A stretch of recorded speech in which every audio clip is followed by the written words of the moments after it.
Instalment जाएगा, और maturity पे आप अमाउंट कौन से अकाउंट में चाहते हो वो अकाउंट का नंबर यहाँ मेंशन कर दीजिएगा। इस तरीके से आप ये करिएगा। यदि आप बैंकर्स चेक या ड्राफ्ट चाहते हो तो मैच्योरिटी पे तो वह टिक कर दीजिएगा। आपकी मैच्योरिटी अमाउंट का फिक्स डिपॉजिट करवाना चाहते हो, कितने समय के लिए करवाना चाहते हो, वो यहाँ मेंशन कर दीजिएगा। इसके ये सब मेंशन करने के बाद आपको अलग अलग चीजों के हिसाब से जाने के बाद आपको जो नॉमिनेशन करना जरूरी रहेगा।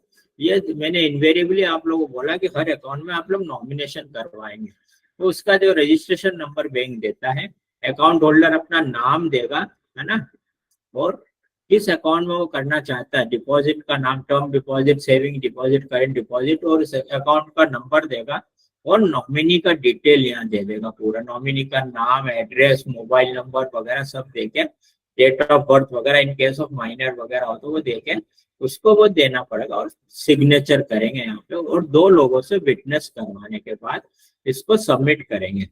ये सबमिट करने के बाद इसका जो एक्नॉलेजमेंट है वो बैंक आपको फिर देगा।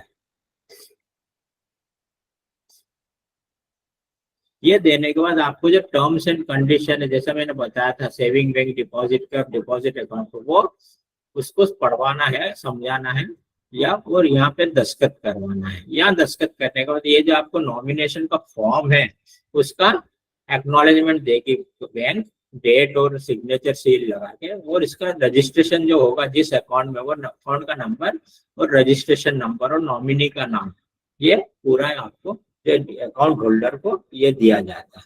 इसके अलावा सेविंग बैंक के रूल्स वगैरह जो रहते हैं, ये देने के बाद जो है मैंने आपको बताया था क्या, फॉर्म 60 भरना पड़ेगा आपको इनवेरिएबली। फॉर्म 60 किस केस में भरेंगे अपन, अगर कस्टमर के पास पैन कार्ड नहीं है, पैन कार्ड नहीं होगा तो सर कस्टमर इसके पास पैन कार्ड नहीं है उनके लिए फॉर्म 60 भरना पड़ेगा। तो इसमें अकाउंट होल्डर का नाम भरना पड़ेगा जो आईडी प्रूफ वगैरह में दे रखा।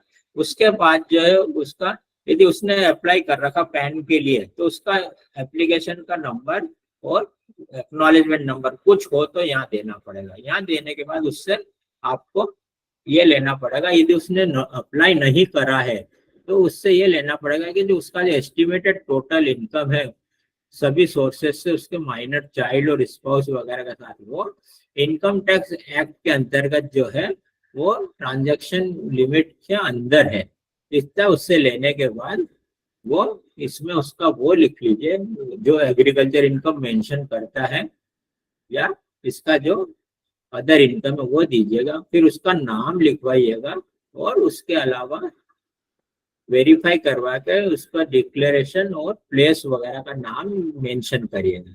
इस तरीके से आपको पूरा डिटेल उससे भरवाना रहेगा। ये भरवाने के बाद आप ये फॉर्म वापस उसको सबमिट कर देंगे बैंक में, और बैंक अकाउंट खोल के या अकाउंट का नंबर आपके साथ में डाल देंगे। इस तरीके से आपका पूरा ये अकाउंट ओपनिंग का फॉर्म भरना रहेगा। इसमें और कोई आपको थोड़ा बहुत क्लैरिटी चाहिए या कुछ डाउट हो तो पूछिएगा। नहीं सर, ठीक है सर। सर एसबीआई वालों का ऑनलाइन नहीं चलता सिस्टम, क्योंकि अभी जब लास्ट मैंने खुलवाया था तो मैं सिर्फ 1-2 पेज पे साइन और कस्टमर आईडी लिखी थी, उसी पे साइन हुए थे, बाकी उन्होंने मेरा बायोमेट्रिक लगाया था, कोई फॉर्म दूसरा भरना नहीं पड़ा था। जब एक बार आपका आईडी खुल जाता है ना, तो मैंने आपको पता नहीं, एक आईडी से आप मल्टीपल अकाउंट्स सर वो फर्स्ट अकाउंट ही था मेरा, तो उन्होंने पहले जो मेरा किफ नंबर है वो किफ नंबर मेरा बायोमेट्रिक लगा के जनरेट किया, उसके लिए फॉर्म जनरेट नहीं किया कोई भी अलग से। अच्छा, उससे वो बायोमेट्रिक लगवाया, एक प्रिंट आउट आया, उस पे मेरे साइन हुए, और उसके बाद वो सेंट्रल केवाईसी का हो जाता है। सेंट्रलाइज्ड केवाईसी में जो डाटा वगैरह आप लोगों का रहता है ना, जैसे आधार कार्ड वगैरह यूआईएडीआई में होता है, हाँ जी सर, वो इससे क्या रहता है कि उसका स्ट्रीमलाइन हो जाता है उसका कस्टमर आइडेंटिफिकेशन और वेरिफिकेशन प्रोसेस में। तो सर जो जैसे एसबीआई सीएसपी जिन लोगों ने लिए होते हैं उन लोगों को फॉर्म के थ्रू खोलने पड़ते हैं खाते, या फिर वो बायोमेट्रिक से खोल सकते हैं? जिनके पास बैंक सीएसपी चल रहे हैं जैसे एसबीआई के ही है, हाँ, तो उनका फॉर्म के थ्रू मैनुअली अकाउंट खुलवाते हैं वो लोग, या फिर उनके पास ऑनलाइन की अथॉरिटी होती है बायोमेट्रिक से अकाउंट खोलने की? ये बैंक टू बैंक डिपेंड करता है कि आपको क्या तरह के अथॉरिटी डेलीगेट करते हैं एग्रीमेंट के साथ। अच्छा जी, है ना। जब आप लोग मैं अभी तक जिस किसी बैंक का खोला मैंने बायोमेट्रिक के साथ, जिस बैंक से जब एग्रीमेंट होता है उस समय डिफरेंट डिफरेंट CSPs को अलग अलग तरीके के उसके अथॉरिटीज और राइट्स वगैरह दिए जाते हैं, उसके हिसाब से दे वर्क अकॉर्डिंगली।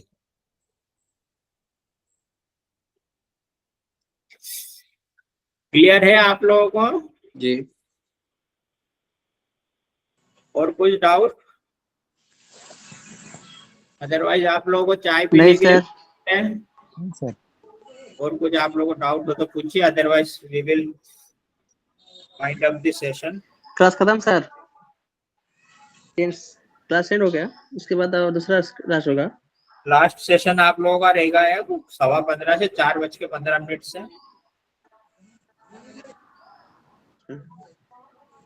सर हमारा क्लास की ऐसा ही चलेगा ये कंटिन्यू, या फिर दशहरा के लिए छुट्टी होगा फिर? नहीं, आपका 7 दिन का कब खत्म होगा? 10 तारीख को 10 लास्ट। तारीख को लास्ट क्लास है 10 को लास्ट है ना आपका? 10 को लास्ट रहेगा।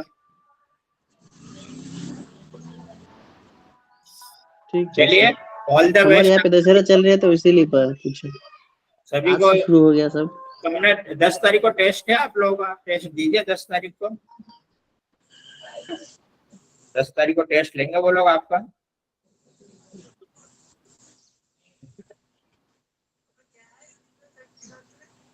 चलिए, ऑल द बेस्ट आप सभी को। Thank you sir. Thank you sir. Okay, welcome. चलिए।